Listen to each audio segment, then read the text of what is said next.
नमस्कार दोस्तों, मेरा नाम आकाश खन्ना और स्वागत है आप सभी का आज की इस वीडियो में।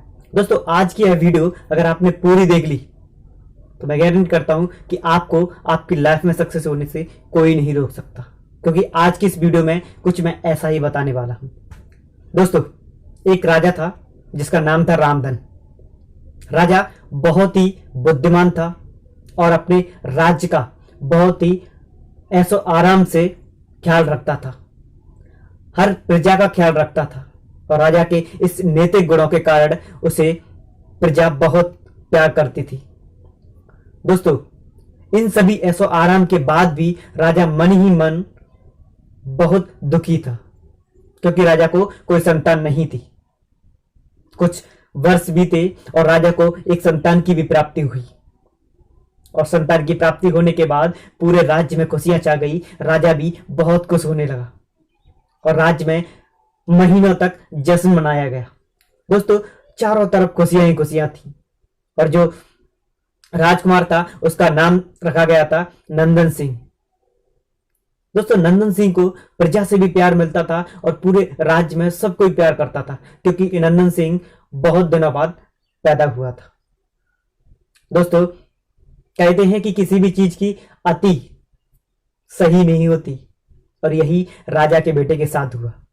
सभी लोगों के लाड़ प्यार ने राजा के बेटे को बिगाड़ दिया था। बचपन में तो उसकी बातें बहुत लुभाती थी, लेकिन बड़े होकर वही बातें बदतमीजी लगने लगी। राजा भी बहुत परेशान था और प्रजा भी बहुत परेशान थी, क्योंकि उसका अहंकार और उसकी आदतें बहुत बुरी हो गई थी। प्रजा हर सुबह राजा के पास खबर लेकर आती थी राजकुमार की, और वो अपने आप को भगवान की तरह पूजता हुआ देखना चाहता था। और इस क्रूरता के कारण राजा बहुत दुखी था। राजा ने एक दिन मंत्रियों और सभी सभागणों के साथ एक सभा लगाई और इस चीज के बारे में वार्तालाप किया। दोस्तों, तभी मंत्रियों ने कहा कि आप घबराइए मत, आप हिम्मत से काम लीजिए। तभी मंत्री ने कहा कि सुना है एक गुरु है राधा गुप्त जी को अब एक साधारण जीवन और शिक्षा की जरूरत है। तभी राजा ने यह डिसीजन लिया कि अब अपने बेटे को वो गुरु जी के आश्रम में छोड़कर आएंगे। राजा गए अपने पुत्र को लेकर। राजा ने गुरुजी से उस बेटे के बारे में सब कुछ बता दिया। गुरुजी ने कहा कि आप चिंता मत करिए, जब आपका बेटा आपको मिलेगा तब आप भी गर्व महसूस करेंगे। और गुरुजी की ये बात सुनकर राजा के दिल को बहुत तसल्ली हुई।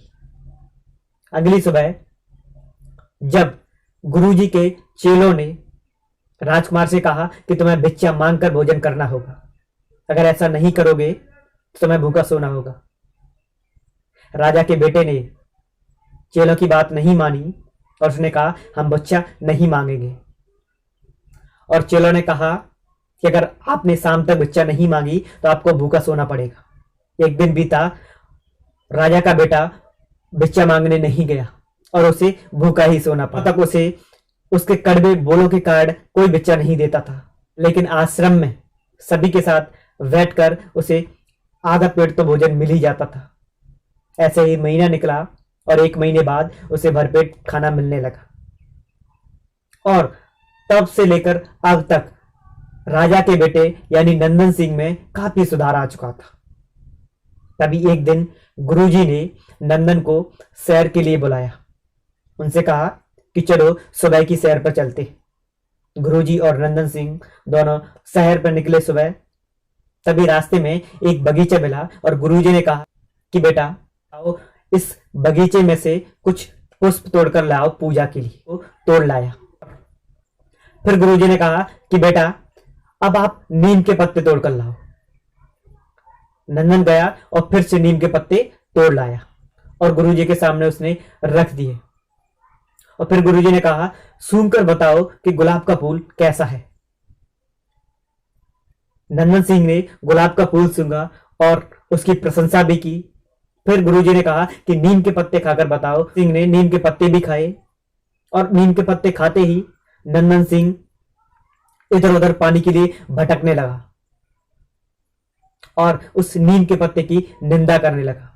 और गुरुजी हंस रहे थे। जब नंदन ने पानी पीकर थोड़ी शांति मिली, तब नंदन ने गुरुजी से हंसने का कारण पूछा। तभी गुरुजी ने कहा कि बेटा, आपने फूल सूंघा, उसकी खुशबू मिली, आपने उसकी प्रशंसा की क्योंकि वो आपको पसंद था। और आपने नीम का पत्ता खाया, वह बहुत कड़वा था, आपने उसकी निंदा की। तो ऐसे ही हमारे जीवन में अगर हमारे गुण अच्छे नहीं होंगे तो कोई हमें मान नहीं देगा, कोई हमारी प्रशंसा नहीं करेगा। मैं क्या कहना चाहता हूं, आप समझ चुके होगे। अगर समझ चुके तो वीडियो को लाइक करें।